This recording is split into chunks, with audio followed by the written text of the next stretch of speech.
Hi guys, I'm Desiree and welcome to my Inspired Human channel. This video is a follow-up to my previous video titled Why I Left Christianity. So if you haven't checked out that video, make sure you check it out so you understand the things that I'm going to talk about here.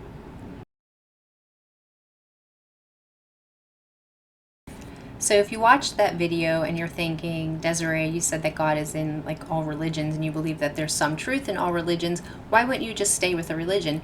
And I told you that if you felt that, a specific religion was calling you, that you should continue that religion. Well, I'm going to talk about that in this video to help clear some things up. Okay, so first things first. What you need to understand is from the beginning of my journey in my room when I did like the sinner's prayer and I became like a born again Christian, to the time of the difficult moment in my life when I feel like I had this awareness, this big awareness or enlightenment. In between these two, the essence of God and Jesus was completely different. It felt like it came in degrees. So because in the beginning of my journey, when I began reading the Bible, I felt super, super close to God. Somewhere in all this stuff, that essence got muffled out. What I believe, how it got muffled out from my belief and from my experience was all of the rules that you see in religion. So tithing, right? That put a big financial burden on me, and there's just no way around it. You have to do it because that's what's written in the Bible. So any kind of financial problems or concerns that I would have, you're just not talked about, right? Pastors and priests are not going to talk to you about it. They send you the envelopes in the mail like you tithe, whether you have the money or not. And then also this whole big thing with sin. So sin is a really big belief system that's kind of like operating in the background. So everything that you're doing, it's kind of like you have to weigh it out and discern, is this sin or if it's not sin? And then when you do sin, because you're going to sin, you're human, it brings up some guilt. Like, oh my God, I'm bad and I'm wrong, right? And I didn't like that because I couldn't stay pure. I couldn't stay righteous. Now, if you're watching this and you're Christian, you're saying, well, that's not God's grace and yada, yada, yada. Forget about that, okay? It's in the programming of Christianity that when you sin, it's wrong. So automatically, psychologically, it's going to bring up some feelings when you sin of guilt and that you're doing something wrong. That's why we have confession in the church, right? And that's why I say, well, you have to confess. And then also other rules too, like homosexuality is bad. I never really believed that. Abortions are wrong. I never really understood that because I don't understand how a big Christian religion would just judge these people in this crisis situation. I mean, you have no idea what it takes for a woman to feel like abortion is her only option. It's a very difficult experience and something to be in.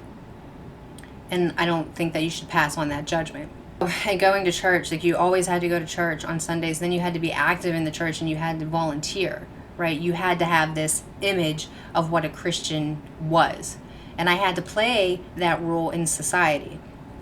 So playing that role in society and all these different things in religion that most churches put emphasis on of who you're supposed to be as a Christian was like this fog, right, that came in front of the true essence of God. Because of that fog, it was like I couldn't really see God. How am I supposed to connect with God if I'm sitting here in the pews trying to keep my children quiet, making sure that I am tithing so that way I'm following the rules in this Christianity, making sure that I'm not sinning, and if I do sin, making sure that I confess it, because if I don't confess it, then it's stuck with me, right? Then it feels like a burden. So the way that Christianity deals with sin or your problems is not a very effective way. And it's written all in psychology too, because if you have a sin and you're feeling these things, casting them away or thinking that they're just not real or that they're the devil or that they're evil and you shouldn't be having certain thoughts and you shouldn't be you shouldn't be doing certain behaviors. If you don't handle these things properly, you're going to create even more problems in your life. And that's why you get stuck in life. Like, I don't know why this is happening. Why are these problems happening in my life? And for me, I came to realize that it was because some of these Christian programmings that I was following. I was being too wrapped up in being the perfect Christian that I couldn't find God. So that's why, like, during my whole path, there was like, okay, in the beginning, right before I had any of that Christian programming, modern Christian programming, I just felt like, yes, I felt God's grace. I'm like, this is amazing, right? I mean, I even got like grace tattooed here. And it's 1 Corinthians 15:10, which just says, I am who I am because of God's grace. So I understood that there isn't any amount of sin that a person can commit that's going to stop them from God loving them. That's not how it happens. Like, forgiveness is automatic. Like, that's just grace, right? It's your own personal belief systems that are keeping you in heaven or hell, right? That's what this here on earth is. You're either creating your own heaven or you're creating your own hell. And that's where the free will comes in. But as far as like sinning and making sure that you have good deeds because you want to stack up your riches in heaven, I don't agree with that. I don't agree with that because there's really no, I guess you could say, there's not enough evidence to actually say what happens afterward. There's not really a lot of evidence saying that the Christian God is real, and there's not a lot of evidence saying that Jesus is real. So after I did have my enlightenment, I went out to seek some of these answers, like, well, who is God and who is Jesus? And that's the big question.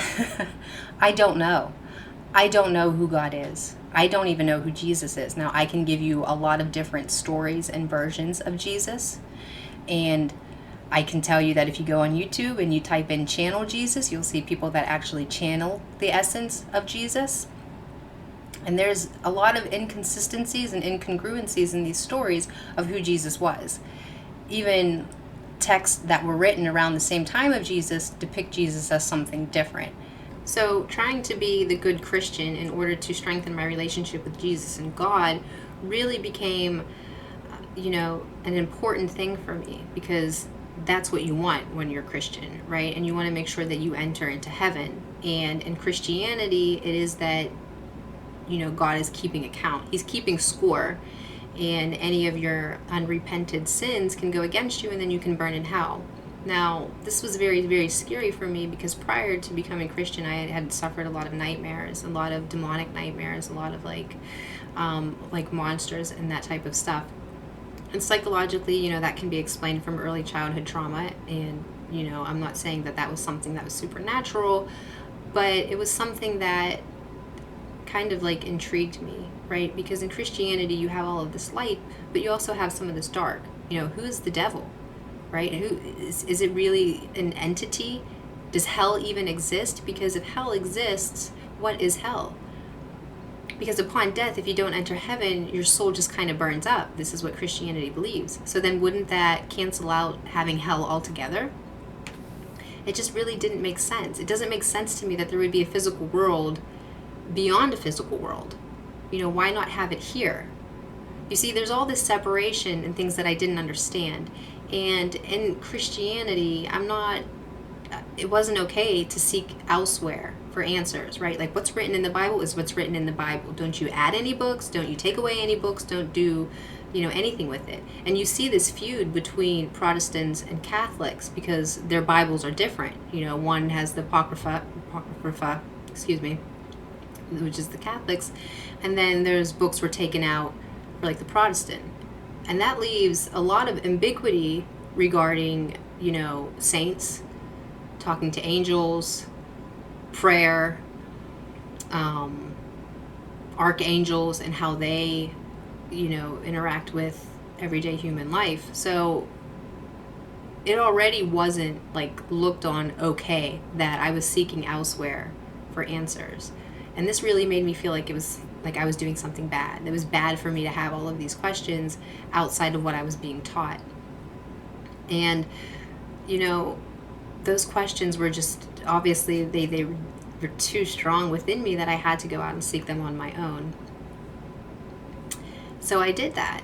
And as I was doing that and exposing myself to all of these different versions of God, Jesus, the Holy Spirit, religion, you do that and you line it all up and you put it side by side by side by side, what all these texts are saying, there's some like consistency. Not a lot, but there's some. And then in that consistency is pretty much just, love, peace, kindness, and forgiveness. I'm following here, and that's what I'm following here with, this channel and, my website. I'm actively on a search to find out who God really was, who Jesus really was, what is the Holy Spirit, because at this point I don't know. Like I said, I've got a lot of theory, and I know that I've had some personal experiences myself, but somehow in this system of Christianity and how it's laid out of what to do, what not to do, you believe in this and you don't believe in this, it's not complete. It's not complete because it doesn't answer all of the questions. It has to answer all of the questions, right? I mean, we're human beings. We should always be constantly seeking God and seeking what that is.